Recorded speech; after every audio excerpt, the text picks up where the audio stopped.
Okay, देखिए कोई channel नहीं है जो इस खबर को इस तरीके से कवर कर रहा है। ये इकोनॉमी का सवाल है। आपके लोग जीडीपी की थ्योरी की बात करते हैं, वो गलत बात करते हैं। जीडीपी का इस देश के लिए कोई मतलब नहीं है। मतलब यह है कि हम अंतिम व्यक्ति तक पहुंच रहे हैं कि नहीं पहुंच रहे हैं। सबका साथ सबका विकास में मोदी जी जा रहे हैं कि नहीं जा रहे हैं? हम जा रहे हैं और यही सत्य है। क्या सीन है। ये कटनेज साहब ने कहा कि जीडीपी को ही केवल बाइबिल मान लेना, रामायण और महाभारत मान लेना सत्य नहीं है और फ्यूचर में जीडीपी का कोई बहुत ज्यादा उपयोग नहीं होगा। क्या कहेंगे आप? देश की विकास दर का जो फिगर आया है वो बहुत ही चिंताजनक है। प्रधानमंत्री 2-3 महीने पहले जयपुर में आए थे प्रवासी भारतीय दिवस में और उन्होंने डंके की चोट पे कहा था कि 7% विकास दर होगा। अभी मार्च महीने में राज्यसभा के अंदर उन्होंने कहा था 7% होगा।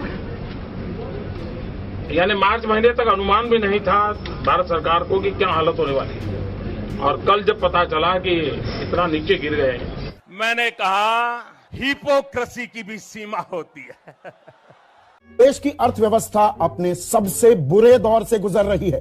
एक के बाद एक हर सेक्टर से निराश करने वाले आंकड़े सामने आ रहे हैं। मुझे ये बताइए, अभी तक ऑटोमोबाइल सेक्टर की बात थी कि भाई वहां मंदी है, टेक्सटाइल का नंबर आया, रियल एस्टेट का नंबर आया। आपने कहा ये तो 2-3 सेक्टर हैं। अब पता है क्या हो रहा है? इलेक्ट्रिसिटी सेक्टर में थर्मल पावर की और पूरी पावर सेक्टर की बात करूं, 133 थर्मल पावर स्टेशन बंद हो गए हैं। और बंद क्यों हुए हैं दर्शकों को मैं बता दूं। जो हमारी क्षमता है उत्पादन की वो है 3,63,370 मेगावाट और 7 नवंबर की फिगर कोट कर रहा हूं। हमारी मांग कितनी थी? 1,88,072 मेगावाट। आधे से भी कम बिजली उत्पादन कर सकते हैं, लेकिन उत्पादन की मांग नहीं है। थर्मल पावर प्लांट बंद पड़े हुए हैं, ठप हो गए। आप कहते हैं मंदी नहीं है? नहीं, तो ये आपके आंकड़े बिल्कुल ठीक हैं। बिल्कुल ठीक हैं। सर एक बात का जवाब आप दीजिए। सारे चैनल, हिंदुस्तान के मीडिया चैनल जो हैं, कोई राम मंदिर चला रहा है, कोई महाराष्ट्र चला रहा है। मतलब आप नेगेटिव सेक्टर में क्यों जा रहे हो? हम नेगेटिव सेक्टर में। ये खबर तो सबको मालूम है। ये खबर मालूम है? और जनता नहीं मालूम है जनता को, नहीं मालूम है। राम मंदिर करते रहिए, हिंदू मुसलमान करते रहिए, 370 करते रहिए। कौन भुगतेगा? इकोनॉमी अगर वीकर है तो जनता को। मतलब सवाल ना पूछे जाए। ये कमाल की बात हो रही है। वाह क्या सीन है, वाह क्या सीन है। सबसे पहले देश की अर्थव्यवस्था से जुड़ी सबसे बड़ी खबर। आज भारत की अर्थव्यवस्था की विकास दर के नए आंकड़े आए हैं और आपको जानकर खुशी होगी कि आपके देश की अर्थव्यवस्था तेज गति से बढ़ रही है। पहले ऐसी आशंका थी कि नोटबंदी और जीएसटी की वजह से देश की अर्थव्यवस्था की रफ्तार कम हो जाएगी, लेकिन ऐसा हुआ नहीं। और अगर हम टीवी की भाषा में कहें तो यह कहा जा सकता है कि आज भारत सरकार की टीआरपी बढ़ गई है, भारत की आर्थिक व्यवस्था की टीआरपी बढ़ गई है। सबसे पहले आपको जीडीपी के नए आंकड़ों की बड़ी बातें बताते हैं। इस साल जुलाई से सितंबर के क्वार्टर यानी तिमाही की जीडीपी ग्रोथ रेट यानी विकास दर 6.3% है, 6.3%। पिछले साल इसी क्वार्टर में जीडीपी की विकास दर 6.8% थी। इस हिसाब से पिछले साल की तुलना में इस बार जीडीपी ग्रोथ रेट कम रहा है। हालांकि सरकार के मुताबिक पिछले 5 क्वार्टर्स में पहली बार जीडीपी बढ़ा है। अरे कहना क्या चाहते हो? पूजा मेहरा की एक रिपोर्ट छपी है। ऐसी रिपोर्ट हिंदी के अखबारों और चैनलों में आप कभी नहीं देख पाएंगे, क्योंकि इस तरह की रिसर्च और रिपोर्ट करने की क्षमता नहीं है। चाटुकारिता से ही उन्हें फुर्सत नहीं मिलती है।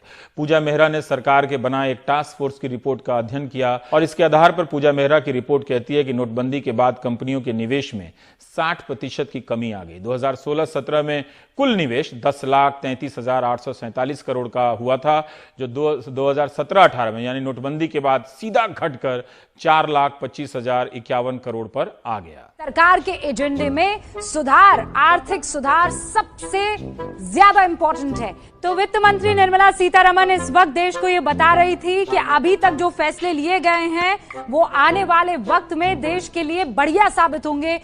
क्या आज के ऐलान के बाद अर्थव्यवस्था पटरी पर आ जाएगी? सरकार ने पहले भी बैंकों को हजारों करोड़ रुपए दिए थे।